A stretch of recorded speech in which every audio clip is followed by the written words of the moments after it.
Hello everyone, मैं मिथुन सिंह स्वागत करता हूं आप सभी का। आशा करता हूं आप सभी बहुत अच्छे होंगे, स्वस्थ होंगे। फाइनली मैं हिंदी में करंट अफेयर्स लेकर आ चुका हूं। इंग्लिश में जिन्होंने करंट अफेयर्स देखा है, याद रखिएगा कुछ क्वेश्चन यहां पे नए ऐड किए गए हैं, तो उनके लिए भी ये फ्रूटफुल होगा। वीडियो अगर आप पूरा देखोगे आपको पता चल जाएगा कि कुछ एक्स्ट्रा क्वेश्चन इसमें इंक्लूड किए गए हैं। तो चलिए आज की वीडियो को हम लोग शुरू करते हैं और आप लोगों से रिक्वेस्ट रहेगा क्वेश्चन ऑफ द डे का आंसर जरूर कीजिएगा अगले वीडियो में अपना नाम देखने के लिए। वीडियो की शुरुआत आपके विनर्स के नाम के साथ की जाती है। तो चलिए शुरू करते हैं आज का क्लास। हाल में ही विश्व बचत दिवस यानी कि वर्ल्ड सेविंग डे सेलिब्रेट किया गया है। आपको बताना है उसकी तारीख क्या है, 29 अक्टूबर, 31 अक्टूबर, 30 अक्टूबर। तो देखिए इसका जो करेक्ट आंसर है वह हो जाएगा 31 अक्टूबर। अब आप बोलोगे चलो ठीक है 31 अक्टूबर तो इसका आंसर हो गया। 31 अक्टूबर को कुछ और चीज़ों को सेलिब्रेट किया जाता है इंडिया में जो कि बहुत ही इंपॉर्टेंट है। अब क्या क्या सेलिब्रेट किया जाता है? राष्ट्रीय एकता दिवस, जो कि हमारे पूर्व जो उप प्रधानमंत्री रह चुके हैं सरदार वल्लभ भाई पटेल, उनके जन्म दिवस पर यह राष्ट्रीय एकता दिवस को हम लोग भारतवासी मनाते हैं।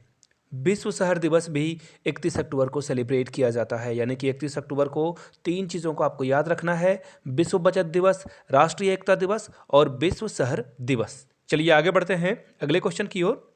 हाल में ही आपदाओं से निपटने के लिए कौन सा राज्य आपदा प्रबंधन योद्धा तैयार करेगा? बिहार, असम, ओडिशा या महाराष्ट्र? तो देखिए इसका जो राइट आंसर होगा वह हो जाएगा ओडिशा। ओडिशा ने ये काम करने का बीड़ा उठाया है। ओडिशा के चीफ मिनिस्टर का नाम क्या है?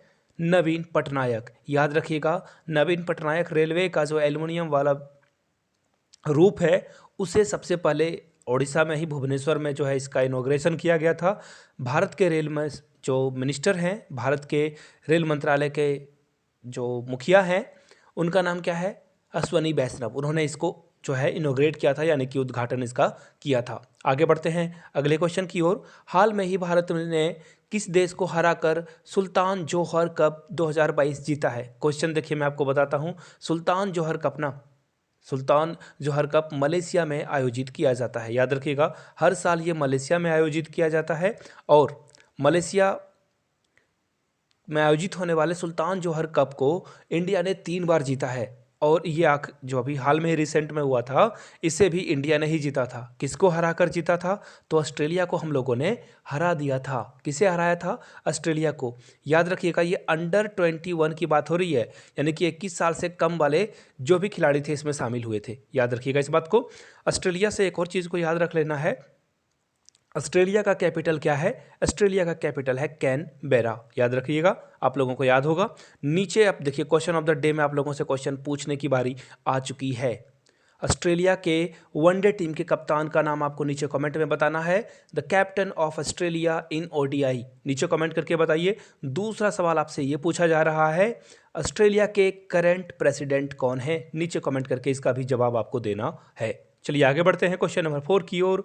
हाल में ही बांग्लादेश फिल्म महोत्सव के चौथे संस्करण का उद्घाटन कहाँ हुआ था? ढाका में, काठमांडू में, कोलकाता में या इनमें से कोई नहीं? इसका जो करेक्ट आंसर होगा वो होगा कोलकाता में। जी हाँ, अगर आपको लग रहा है कि ये इंडिया में नहीं हो सकता है तो गलती आपकी है। कोलकाता में इसका उद्घाटन किया गया था। कोलकाता में ये जो बांग्लादेश है इसकी टोटल 37 फिल्मों को, यानी कि 37 मूवीज़ को यहाँ पे जो है रिलीज़ किया गया था, इसे दिखाया गया था बांग्लादेश फिल्म महोत्सव में, जो कि बांग्लादेश के द्वारा, वहाँ के डायरेक्टरों के द्वारा बनाया गया था। ये महोत्सव कब से कब तक चलेगा? 29 अक्टूबर से लेकर ये चलेगा 2 नवंबर तक। सारी बातें क्लियर हो गई होगी। आगे बढ़ते हैं। नेक्स्ट क्वेश्चन आपके सामने ये रहा। हाल में ही किस राज्य के रंजन गांव में इलेक्ट्रॉनिक्स मैन्युफैक्चरिंग क्लस्टर विकसित किया गया है? रंजन गांव एक गांव का नाम है, वहां पे इलेक्ट्रॉनिक्स मैन्युफैक्चरिंग क्लस्टर को विकसित किया गया है। गुजरात में, महाराष्ट्र में, हरियाणा में या फिर नन ऑफ दीज? तो देखिए इसका जो करेक्ट आंसर होगा वो होगा ऑप्शन नंबर बी, महाराष्ट्र में ये आयोजित किया गया था। अगर महाराष्ट्र की बात करें हम लोग तो महाराष्ट्र के जो चीफ मिनिस्टर हैं यानी कि मुख्यमंत्री, उनका नाम है एकनाथ शिंदे। क्या नाम है इनका? एकनाथ शिंदे। याद रखिएगा इस बात को। और महाराष्ट्र के बारे में एक और चीज़ याद रख लीजिए, शायद एग्जाम में आपसे पूछ ही ले।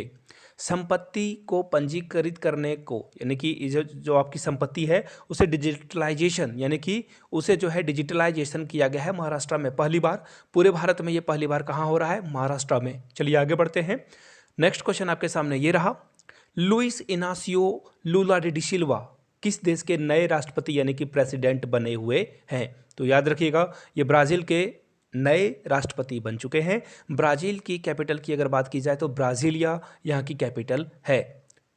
चलिए आगे बढ़ते हैं अगले क्वेश्चन की ओर। क्वेश्चन नंबर 7, हाल में ही केंद्रीय शिक्षा मंत्री जिनका नाम है धर्मेंद्र प्रधान ने कहा दूसरे राष्ट्रीय मॉडल वैदिक का इन्होंने यहाँ पे उद्घाटन किया है। कहाँ पे इन्होंने उद्घाटन किया है ये जवाब देना है। देहरादून, मुंबई, पुरी या इनमें से कोई नहीं। तो देखिए इसका जो करेक्ट आंसर होगा वो हो जाएगा पुरी। दूसरी स्कूल है पुरी में जिसे धर्मेंद्र प्रधान के द्वारा उद्घाटन किया गया था। पहला स्कूल के बारे में अगर पूछा जाए आपसे तो याद रखिएगा पहला स्कूल जो था वैदिक स्कूल वो था कहाँ पे? उज्जैन में। कहाँ पे? उज्जैन में। एक और बात मैं आपको बता दूं, अब ये वैदिक स्कूल का क्या काम है? ये वेदों का प्रचार प्रसार करने के लिए ऐसे स्कूलों का जो है उद्घाटन किया जा रहा है, ऐसे स्कूलों का निर्माण किया जा रहा है वेदों का प्रचार प्रसार करने के लिए। आगे बढ़ते हैं। हाल में ही किस राज्य में स्थित सिमलू गुफा को पहली भारतीय भू विरासत साइट के रूप में मान्यता मिली है? लद्दाख, मेघालय, हिमाचल प्रदेश या इनमें से कोई नहीं। तो देखिए इसका जो करेक्ट आंसर होगा वो हो जाएगा मेघालय। और मेघालय की जो राजधानी है ये भी याद रखिएगा, ये क्या है? शिलोंग। शायद ये क्वेश्चन आपसे एग्जाम में पूछा जा सकता है। बहुत इजी क्वेश्चन है बट फिर भी आप लोगों को याद रख लेना ही चाहिए। आगे बढ़ते हैं अगले क्वेश्चन की ओर। हाल में ही फीफा अंडर-17 विश्व कप जो महिला विश्व कप है किसने जीता था? हाल में फीफा अंडर-17 की बात हो रही है तो इसे जीता था, यहाँ से देख सकते हो आप, इसका जो राइट आंसर होगा वो हो जाएगा स्पेन। क्या हो जाएगा? स्पेन। और किसे हराकर जीता था ये पूछ दिया जाए तो याद रखिएगा कोलंबिया। किसे हराकर जीता था? कोलंबिया को हराकर इन्होंने जीता था। चलिए आगे बढ़ते हैं नेक्स्ट क्वेश्चन की ओर। किस राज्य सरकार ने समान नागरिक संहिता लागू करने के लिए जो एक समिति का गठन किया है? केरल ने, गुजरात ने, महाराष्ट्र ने या फिर हरियाणा ने? तो देखिए इसका जो राइट आंसर होगा वो होगा गुजरात। गुजरात ने समान नागरिक संहिता लागू करने की घोषणा की है और इसके लिए इन्होंने समिति का भी गठन कर दिया है। और आगे बढ़ेंगे क्वेश्चन नंबर 11 की ओर। हाल में ही भारतीय नौसेना ने किस देश के साथ प्रथम त्रिपक्षीय अभ्यास में भाग लिया है? तो इसका जो राइट आंसर हो जाएगा वो हो जाएगा तंजानिया। क्या हो जाएगा? तंजानिया में इन्होंने जो भाग लिया है, ऑप्शन सी इसका करेक्ट आंसर हो जाएगा। इंडियन ओशियन में पड़ने वाला ये देश है। आगे बढ़ते हैं। हाल में ही किस देश ने अपनी नई राष्ट्रीय सुरक्षा नीति जारी करी है? रसिया ने, अमेरिका ने, चाइना ने या फिर किसी ने नहीं? तो देखिए इसका जो राइट आंसर हो जाएगा वो हो जाएगा अमेरिका। अमेरिका को यूएस भी कहा जाता है, याद रखिएगा आप लोग। चलिए आगे बढ़ते हैं अगले क्वेश्चन की ओर। हाल में ही वर्ष 2022 में नौसेना कमांडरों के सम्मेलन के दूसरे चरण की शुरुआत कहाँ से हुई है? जयपुर, कोलकाता, नई दिल्ली? तो देखिए इसका जो राइट आंसर होगा वो होगा नई दिल्ली में से जो है इसका उद्घाटन किया गया था। आगे बढ़ते हैं। हाल में ही कौन से G20 शिखर सम्मेलन के सिविल सोसाइटी के अध्यक्ष के रूप में इनकी नियुक्ति हुई है? एम अमृतानंद मई, केतकी प्रसाद, संगीता त्यागी या नन ऑफ दिस? तो देखिए इसका जो राइट आंसर होगा एम अमृतानंदमयी के द्वारा यह है इनको जो है नियुक्त किया गया है सोसाइटी का अध्यक्ष। यहाँ से आप इनकी फोटो भी देख सकते हो और ये आध्यात्मिक नेता रह चुकी है। आगे बढ़ते हैं क्वेश्चन नंबर 15 की ओर।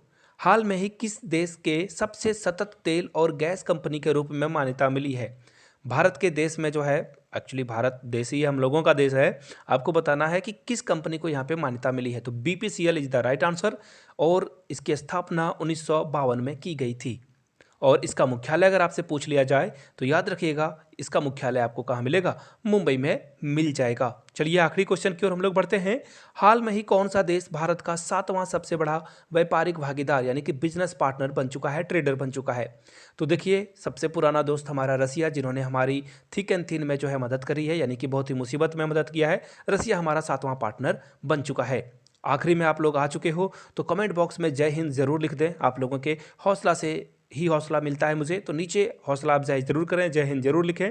जाते जाते आखिरी में बता दूं, 399 रुपये में आप मेरे हैंड रिटन नोट्स एक्वायर कर सकते हो। आपको मिल जाएगा KBS PRT TGT और PGT के लिए, पहली बात। दूसरी बात, 99 रुपये में प्रीवियस ईयर क्वेश्चन पेपर आप मुझसे एक्वायर कर सकते हो। आपने वीडियो को यहाँ तक देखा, इसके लिए आपका तहे दिल से बहुत बहुत शुक्रिया।